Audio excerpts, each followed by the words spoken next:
চলে গেলাম খুলনার সেই বিখ্যাত ভাইরাল ডিম গোটা খাওয়ার জন্য নিউ মার্কেট মোড়ে যেটা অবস্থিত।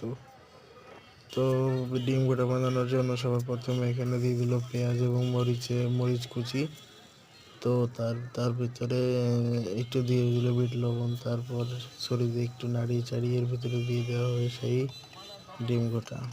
তারপর এর ভিতরে ডিম গোটাটা দেওয়ার পর এর ভিতরে দিয়ে দিল কিছু ওনাদের হয়তো গোপন মশলা বা কী মশলা বলতে পারবো না আনুমানিক।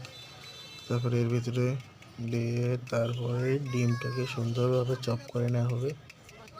দেখতে পাচ্ছেন হয়তো ডিমটাকে সুন্দরভাবে চপ করে নেওয়ার পর এটাকে মুড়ি দিলেই রেডি। তো ভালো লাগলে ভিডিওটাকে লাইক করে সাবস্ক্রাইব করে দিবেন। তো দেখা হবে নতুন ইন্টারেস্টিং ভিডিওতে। আল্লাহ হাফেজ, আসসালামু আলাইকুম।